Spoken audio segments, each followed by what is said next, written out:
Joshiebear plays Minecraft. Normally I wouldn't start a video like this, but it's such a gray, rainy, dreary day. I need some color. What is going on, everyone? It's Joshiebear, and we are playing the Minecraft. It's a rainy, yucky day here in our Minecraft world, but I have just the thing to cheer us up. It's rainy in Minecraft, it's cold and snowy in the real world, at least where I am. It's time for a little bit of spring, and I have just the thing to give us some of those spring colors. So we're going to be over here in what is my little sliver of flower forest next to the wool farm that we put together on stream just a few weeks ago. Twitch.tv/Joshiebear plays. You're missing out if you're not following and watching and coming and hanging out on the weekends with us. But to go along with our colored sheep, I thought it might be a good idea to have ourselves access to some different colored dyes. And because now we have access to the jungle, I do have some cocoa beans, so now we can have some brown dyes. And I've had the idea of doing a flower farm, probably since about episode 5, to be quite honest with you. And it seemed like a really good time to do that project because we have all that terracotta, but we only have access to certain colors. I'd like to have access to other colors, and the only way to do that is to dye them. So my goal for today's episode is actually to have 3 different farms done today. So we're going to have a flower farm right over here in this area so we can get some of these orange flowers, some of the blues, the pinks, yellows, whites, grays, and all that good stuff. I also would like to get ourselves a cactus farm going and a cocoa bean farm. You heard me, 3 somewhat useless farms. Well, they're not totally useless per se. I mean, the only thing that they're good for is cactus is good for making green dye, and cocoa beans are really good for making either cookies or brown dye. I want it for the brown dye, and of course the flowers, if we can grow them infinitely, well then we have access to pretty much our standard colors for the rest of the existence of this world. So real quick, just a couple notes about the farms we're going to build today. The cactus farm isn't going to be anything special. You've seen a cactus farm. It's basically going to be cactus sitting on sand, levitating in the air above some water streams with some fence gates in between them, and as they break off, they fall in the water. Cactus farms are pretty straightforward. Now, the flower farm is going to be a little bit more precise because we want to make sure that we get all of the flower types that we want.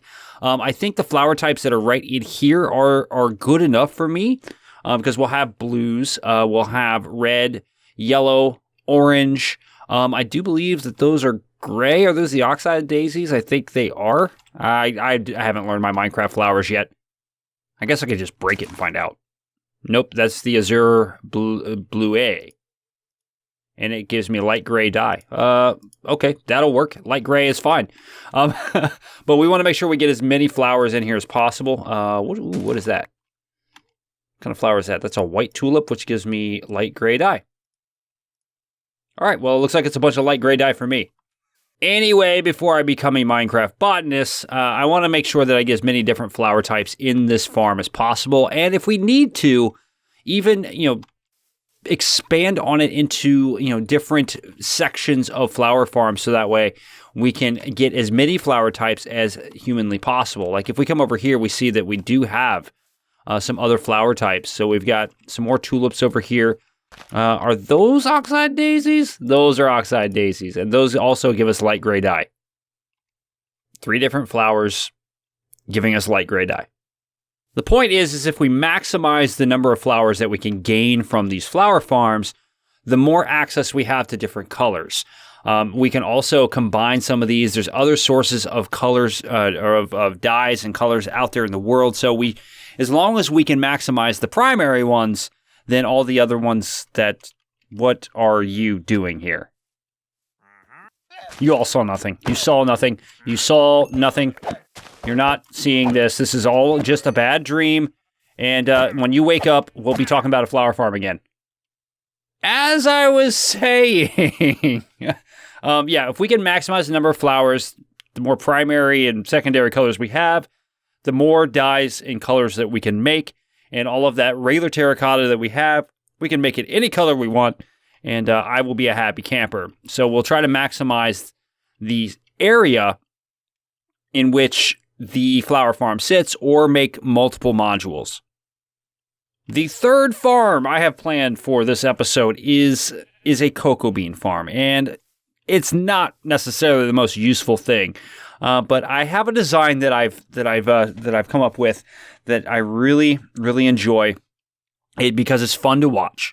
And basically it involves having like a pillar of jungle wood with pistons on top and bottom and putting them in rows. And if you do it right with the delays, they can cascade. And I think it's just fun to watch the pistons push up and down in a cascading order and watching all the cocoa beans fall off. So we'll have a little bit of fun with that one.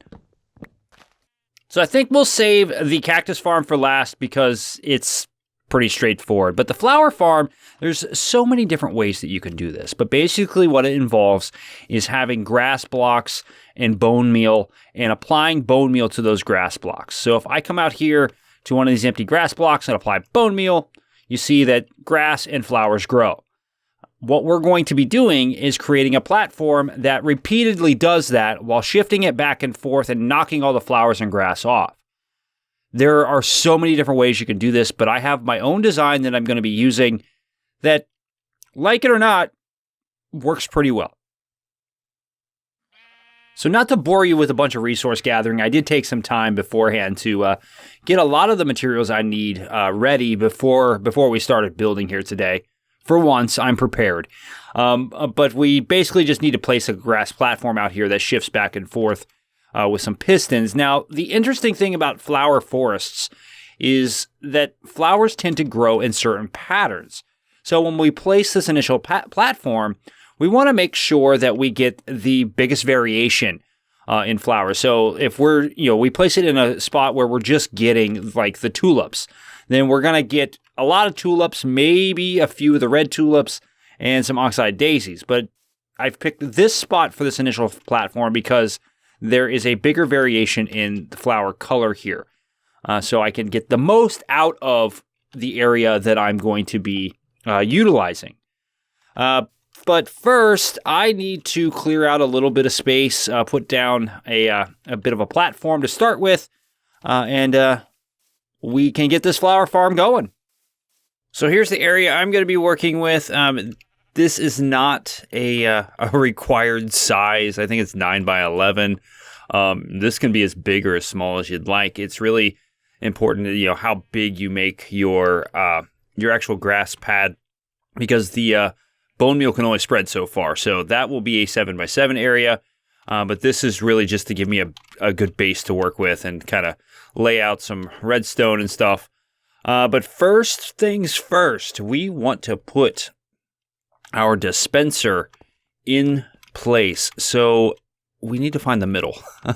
1, 2, 3, 4, 5, 6, 7, 8, 9. So if we go 4 in from either side, we should have the middle of this. Oh, look at this. They are out to get me. Well, I think if we stay far enough over here, they'll just kind of keep to themselves. So we have 9 from front to back, so 4 in from either side will give us the middle, and then we have, I do believe it's 11. 1, 2, 3, 4, 5, 6, 7, 8, 9, 10, 11. Okay. Yeah, so 1, 2, 3, 4. Here is where my dispenser needs to go. So we set the dispenser there, facing upward. And then we place a sticky piston, an observer, and another observer. So basically what we're going to have to power the dispenser is an observer clock. Run a couple pieces of redstone up to this block here. Lever. Boom. We now have a rapid fire dispenser. So we can say that's pretty much it for the top, or for the bottom of this, and we can start to place our grass pad on there. But there's one thing that I want to make sure that we do to make it easy to put bone meal into this, because that's going to be essential. So we're going to take some hoppers. Ooh, I already had some here. We'll take all those, that's fine. We're going to take some hoppers, and we're going to come right out the back here. And I'm going to run them all the way to there. What we'll eventually end up doing is putting a chest on there, and even some composters on top of that, so that way we can use like the seeds and stuff that we get from this that we don't need, and we can just throw it in another chest, compost those, get us more bone meal. All right, so now that we have this bone meal line in, we can start to place this in. So I know that this is 7 by 7, so this is the center. I just go out 3 blocks from each side. 1, 2, 3, 1, 2, 3, and 1, 2, 3. So with that in place, we could actually call this a farm. We could bone meal this pad and go up and manually harvest it. But that's not what I want. I want it to be a little bit more fancy than this. So I need to go grab my pistons. Pistons, thank you. And we can put those away for now. And we'll grab some of those. We're also going to need some repeaters, and I am going to need one more observer. So we'll go and do that. So for this part, it really doesn't matter which side you do first. And you just have to remember that one side, you want to leave one air block between your pad and your pistons. So I'm going to start with this side, and this is going to be the side that I'm going to be right up against everything. And I'm going to run a line of stone brick all the way around the edge here. And then I got to remember on this side to give myself one extra space for those pistons. Now, once that's in place, I can put my pistons in. I can't put them in like that, can I? All right, so once our pistons are in, we can run some redstone dust all the way around like this. Now, where this hopper line is, and it's good that that's in the middle because it kind of gives us a good place to judge. We want to place one block there. And we're going to grab our repeaters. And we're going to place a repeater facing out of each side of that block. Now, one of these repeaters needs to have a little bit of delay on it. And this can be a little bit finicky. So if we don't get it right the first time, I'm okay with that. I know that I've built this in the past, and I've built it almost identical to a previous build that I made, and it didn't work. And then all I did was kind of adjust the timings, and it started working again, even though everything was set up the way it was supposed to be.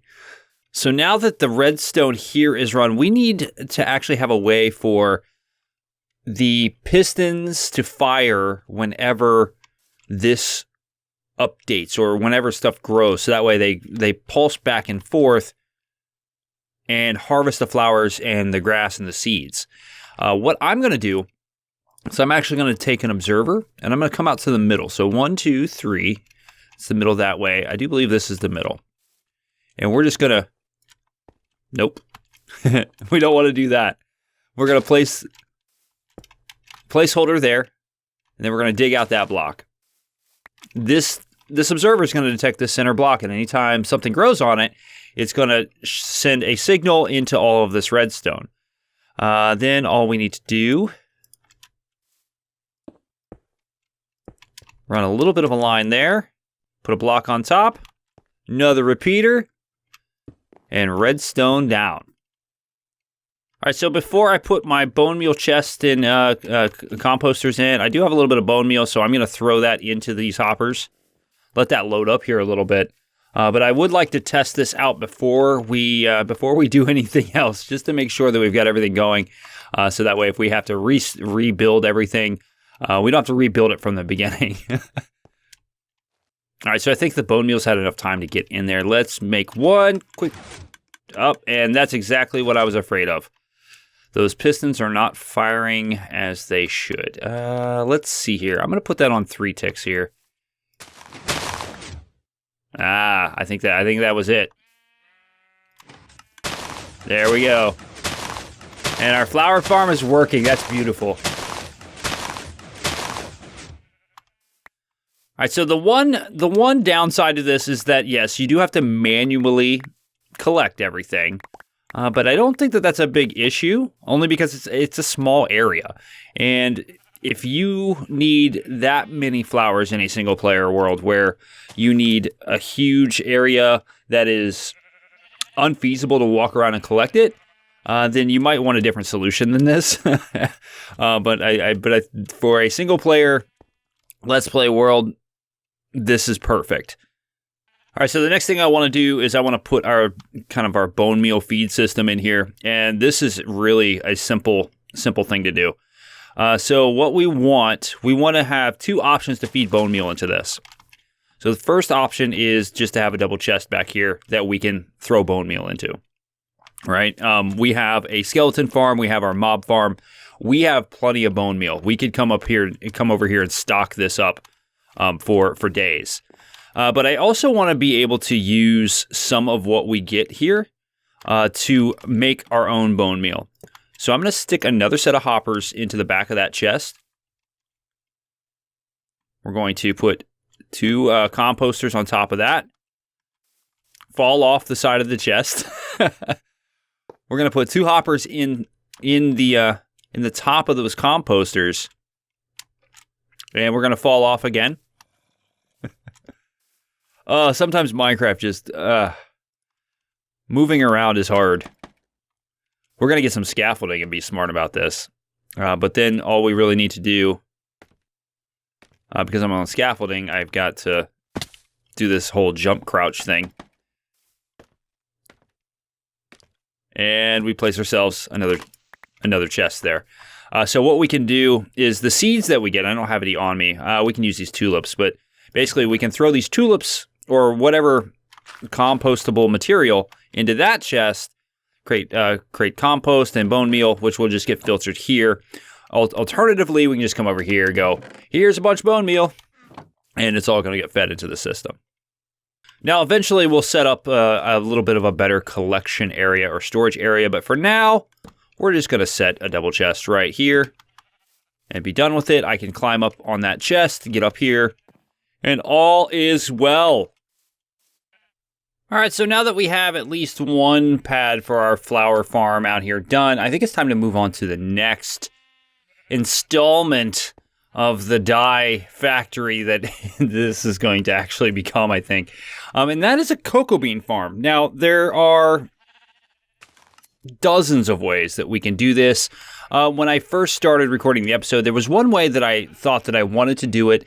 But after thinking about it a little bit, I think I'm going to change direction just slightly. And this is going to allow us to actually grow more cocoa beans. But it may not be as fun to watch. But basically what I was going to have is individual columns of jungle wood that would be pushed up and down by pistons, and I would time them so they would go up and down in like a sequence. And while that might be fun, how much are we really going to be watching it? How much are we really going to be using it? And I really just want to be able to harvest cocoa beans from it. We're still going to use a similar concept. But instead of having individual columns, we're going to have one big row of jungle wood with cocoa beans on it, and we'll just harvest those with the pistons pushing up and down. So I have an area cleared out here. It is 1, 2, 3, 4, 5, 6, 7, 8, 9, 10, 11, 12, 13, 14, 15 deep. And this should be, where's the middle? So you're 1, 2, 3, 4, 5, 6, 7, 8, 9, 10, 11. So 1, 2, 3, 4. All right, so this row right here is the middle. So I think I'll start it about here, just so I don't get too close to the wool farm here. And we'll just set a row of blocks here. 1, 2, 3, 4, 5. That should be enough. We're going to set pistons on top of that. So 1, 2, 3, 4, 5, 6. And then we will set our jungle wood on top of that. So I think what I'll do is go up 1, 2, 3, 4. See, is that going to be enough? So it'll be 8 per. Yeah, that should be more than enough. This stuff grows pretty quickly too.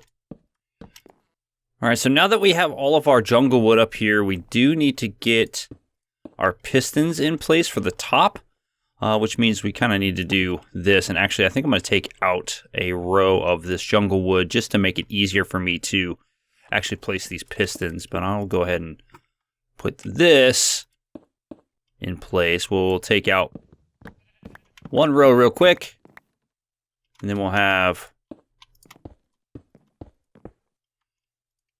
our pistons right there. And then we can add one more. Oop, nope. We can add this last row of jungle wood back on. So to power the pistons, we just need to put down some repeaters. Just like that, repeating the signal into those blocks, which should power the piston. Just as a quick test, do I have a lever on me? I don't, but that's okay. We can test it later. Now I just need to go up and do the same thing on the top, which should be fairly easy to do, except for the scaffolding always makes it more difficult. So we'll just go ahead and do this. Just place a row of these blocks right here on top of, right beside these pistons, and then another set of repeaters right next to each one of these blocks. So we shouldn't have to mess with any of the timings here either, because there will be another repeater that will extend the signal up to this layer that we'll put some delay on. That will help with that. And I think I'm going to need to go one more block out this way. Yeah, so that should allow us. Yeah, that'll allow us to run the redstone along this row. So that's something I'm going to go ahead and do now. But basically, we'll have the power mechanism, whether it be a button or a lever, probably a button, and it'll come down through the bottom side first. It'll come up this way and then go to the top side. It might be a good idea for me to go ahead and do this, just to take this stuff out, and so I have a spot to run more redstone. So to get our signal from the bottom to the top, we're actually just going to do what we've done in a lot of situations. This scaffold. I need you to cooperate. We're just going to do alternating observers and note blocks to get that signal to run all the way up to the top. I do need to get up here and try to, yeah, there we go. So we'll just alternate these. And we should, I actually should be able to, let me see here. We should be able to get away with doing this. So if we have power, and then we take one more repeater here, and we can put that on like 3 ticks. So if I were to grab like a button or a lever, however you want to say it, that should that should power everything. All right, so I thought I'd do us a favor, make it daytime. I did put somewhat of a slab floor down around it, just to make sure that we're gonna have enough space to put that floor in, and we'll give this a quick test. There we go, working just as we need it to do.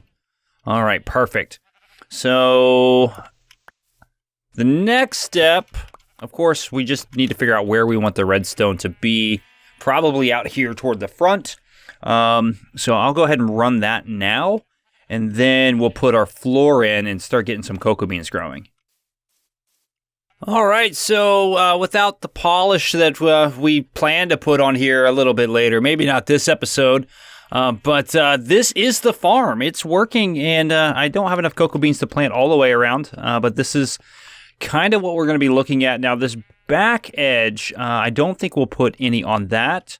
It depends on where I decide I put the back wall in this room, because it will be an enclosed room. So we may be able to use this back part because the redstone is far enough away, but we definitely want to hide that a little bit, at least from the inside. But let's give it a try. Let's see where everything goes and how it all works here. Oh yeah, look at that. Love it. Hey, and I made four more cocoa beans than I had before. That's perfect. Like I said, we're going to worry about the outer decorations later. I just wanted to get the farms up and running in a working state before we worried about decoration. But the final task for the day is going to be right over here. And that is going to be a cactus farm. Now, this isn't going to be huge. And again, I'm not going to go through step by step like I did the other two farms. We're all pretty familiar with how cactus farms work. Yes, you had to die. But yeah, we're all pretty familiar with how cactus farms work. Basically, you isolate a piece of cactus, and you put them in kind of like a grid pattern. You use either like a block or a fence gate. We're going to be using fence gates for this. And as they grow next to the fence gate or the block, and it breaks off and it goes into water streams into collection. So it's really up to you how you order these things, how you put them together. It's not going to be an incredibly lossless because, we're going to have a couple layers stacked on top of each other. And there is the risk that some of that cactus will get destroyed by the other cactus below it. I'm willing to take that risk because it's going to produce us more than enough cactus, even if we make it on a small scale. So I've got my materials. I am ready to go. It's time for a time lapse.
So after a few misplaced fence gates, I placed the fence gates on the bottom and even on the top in the wrong spot for the cactuses. But after getting that fixed, we now have a cactus farm, and I'm actually kind of liking the way it's shaping up so far. There's no roof on it. I don't know that it really needs a roof.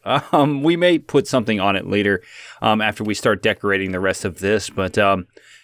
With this in place now, we are ready to build with whatever colors we want. So real quick before we leave today, just thought I'd come and give you an update on the new storage area. I've started to put a few more items in some different places, but I'm not sure that the layout is going to stay the same. So what I'm running into is certain items that we're manually storing, like our wood planks and stone bricks. As I start to store them away, I feel like we're probably going to want a little bit extra storage for those type of things. So what I might do is still have those like manually sorted by us, but create a little section that is double chests instead of just a single barrel, or expand the storage of those into 2 more barrels. I think the double chest is going to be a better idea. And what we might do is actually all of these barrel type storage items, we might actually make a second floor that we can go up to, or like maybe like a loft or a catwalk that stretches around here to house those items. I'm still trying to decide how I want to approach that, but I think we're going to have to expand some of the storage for some of these more common blocks. But that's going to be a project for another day, because we have done a lot of work in this episode, and I think it's time for us to just kind of take a step back, think about what we want to do, harvest these delicious cocoa beans. Look at that. That's a lot in one harvest there. Wow. Almost 2 stacks. I think this is going to be more than enough for us to dye all of the things that we want to dye brown. But the sun is again setting on another episode here in the Let's Play world. I've had a lot of fun with these farms, even though they're not the most useful farms in any Let's Play world. I think we can get some use out of them. I've got some other projects, especially for that flower farm, that's going to make that well worth the effort. Bees. But that is going to do it for this episode. Thank you so much for joining me here today. If you liked the episode, please, please, please hit that like button. Also consider hitting subscribe so you can know when more wonderful content is on the channel. I think it's wonderful. I hope that you do too. All right, so I will work on speaking more convincingly, but I am Joshiebear. I'm out of here. I'll see you later.